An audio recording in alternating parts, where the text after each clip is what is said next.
Hi, and welcome everyone to the special stakeholders update on our recent corporate crisis. Myself, Judah Moden, Peyton Rodriguez, and Daniel Patterson have put together a comprehensive report on our research results and findings and provided some recommendations for the company's next step going forward. At Debonair's Pizza, our motto continues to be no person left hungry. This is an ideal that is very dear to us, and we have enshrined it in our business practices. Our mission is to provide superior tasting delicacies with better ingredients at an affordable price. We continually strive to live up to our legacy and promise of superior quality and affordability. We are meeting today because of the recent crisis with the Debonair's Pizza Company. We are currently facing dwindling pizza sales, falling revenues, and reduced profits, all of which are perceived to be customer reactions to our founder, Mr. Debonair's usage of racial slurs and related comments in the past. We also continue to be at the center of a media storm, also covering the ex-chairman and founder's comments. To take you through a recent timeline of events, in November of 2017, Mr. Debonair blamed the National Football League and their national anthem protests for Debonair's flat pizza sales. In December of the same year, Mr. Debonair resigned as CEO but stayed on as chairman. In February of this current year, 2018, Debonair's as an official pizza sponsor of the NFL was replaced by Pizza Hut. This month, Forbes reported that Mr. Debonair used a racial slur on a May 2018 conference call. And that leaves us today where Mr. Debonair has resigned from the university board at the University of Louisville, and also the MLB ends their promotion with Debonair's Pizza. Also, recently, Mr. Debonair has resigned as chairman of Debonair's Pizza, removing all affiliation with the company that he founded. Our identified areas of research include financial structure and marketing approach. So we're going to look at sales, revenue, and profit revamp.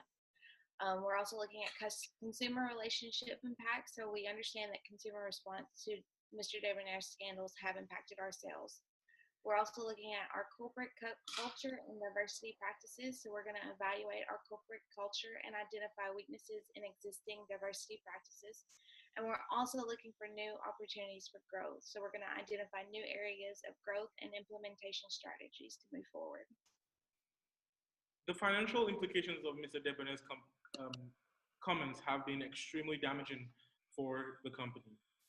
Since the start of this crisis, the company has lost $600 million in market value, and this is as a result of the falling stock prices.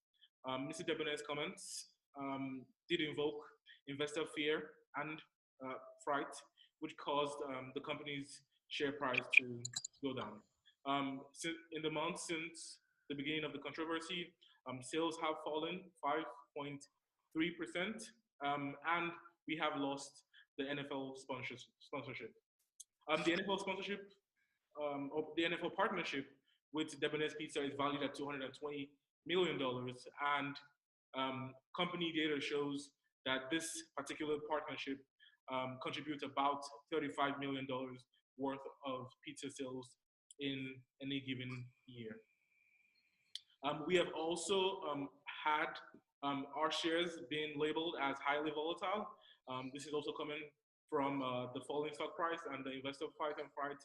And demographic information from our research shows that the highest sales drop occurred among people ages 18 to 35, with the largest losses occurring in African American neighborhoods, which is no surprise, given that Mr. Debonair made those racially charged comments.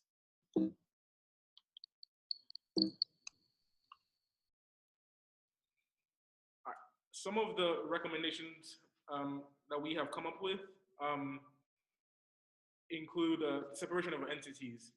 Our research showed that the level of customer reaction to Mr. Debonair's comments were particularly heightened because of Mr. Debonair's close ties with the company. The Debonair Pizza Company features Mr. Debonair as our sole, as the sole face of the company. Basically, all our pizza boxes, all our marketing materials, and every thing we put out there has Mr. Debonair's face. And our research showed that customers reacted to this. This customer reaction was particularly heightened because of this close ties. The committee recommends today a total separation of entities, which will involve the divesting of the current company imagery, meaning that the company should drop all of its advertising with Mr. Debonair's. The company should also rebrand using people who are not Mr. Debonair's. In particular, we are suggesting the usage of celebrities as a sales strategy. Um, according to a Market Watch claim, in Social Media Week, just one celebrity endorsement can spell an increase of 4% almost immediately. Debonair's Pizza is currently on the long road to recovery, and this strategy is going to ensure that our sales are up quickly, and we're gonna revamp the finances, the revenues, and the profits.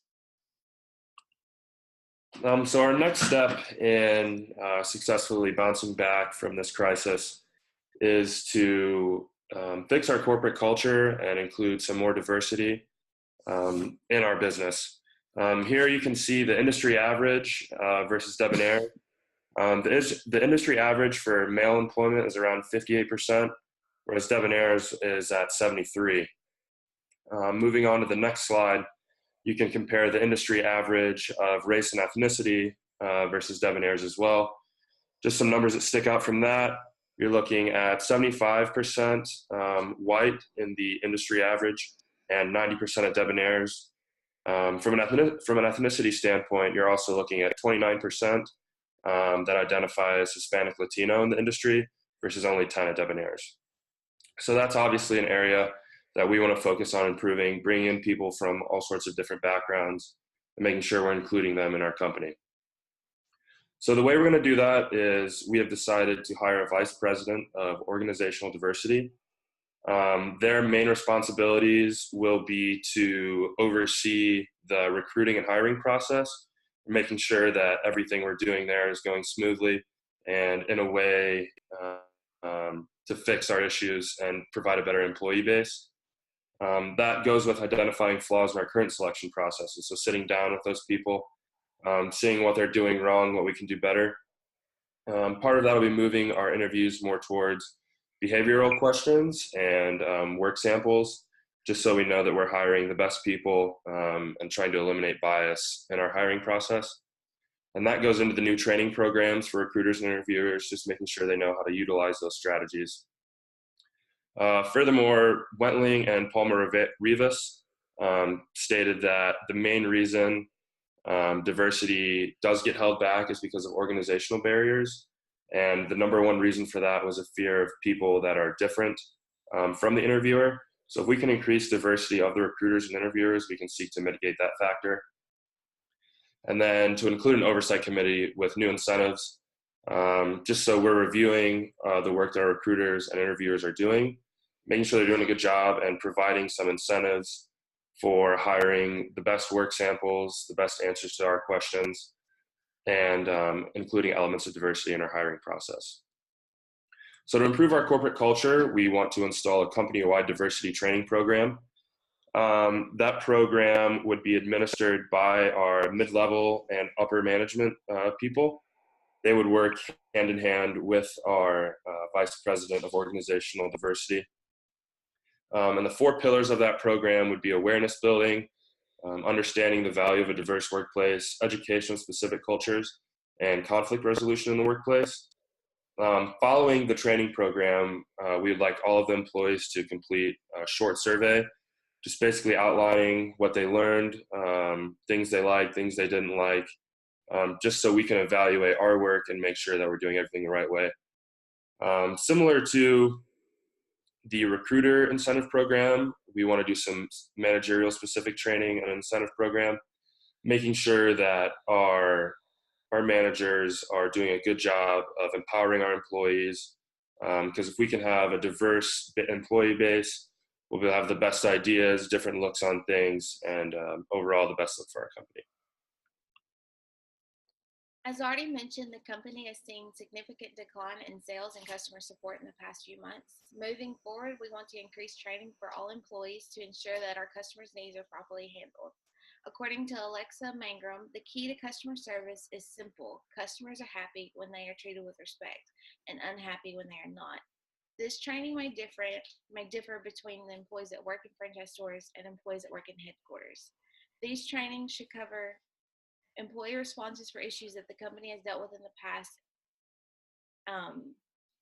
There's almost always a way to help customers get what they need or want without sacrificing the bottom line, according to Nicole Lamarco from smallbusiness.com.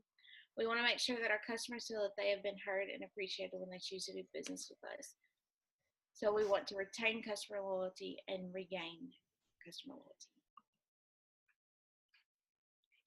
Our social media campaign, we will utilize our Twitter account to constantly reach out to our customers and grow our customer base.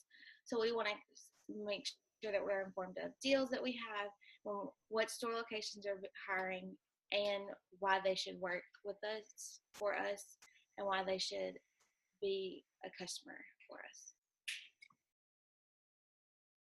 Previously, Debonair's had experienced continuous growth across all of the markets that they serve. After Mr. Debonair's comments, many target markets for Debonair's Pizza Company started to decline in sales, and their public perception crumbled as well. Although Debonair's has scorned some customers away, the company still has the ability to make a new first impression. Starbucks recently went through a similar scandal and has suffered the consequences both on the balance sheet and with the public perception, according to John Byrne of the New York Post. Starbucks closed 8,000 stores in response to the backlash they received. Unlike Starbucks, Debonair should continue to open more stores in a strategic manner to ensure they maintain their brand visibility. More stores will result in more jobs and more economic growth in the markets they serve, and consequently diversify the economic growth in the community.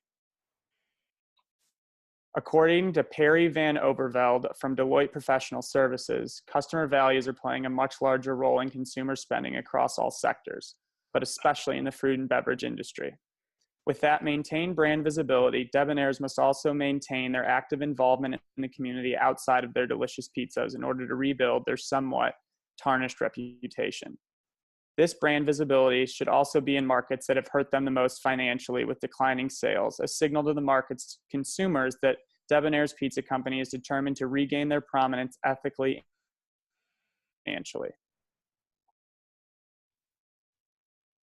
Our next steps, which are already underway with complete removal of Mr. Debonair's involvement in Debonair's Pizza Company and beginning to reconstruct a more positive brand image. Also, we plan to increase diversity and improve our corporate culture from the ground up. Additionally, addressing the concerns of consumers in markets we already serve and build strong relationships in new markets. We believe these steps will bring Debonair's back to the top of the food and beverage industry in an ethical fashion that benefits our employees as well as those that we serve.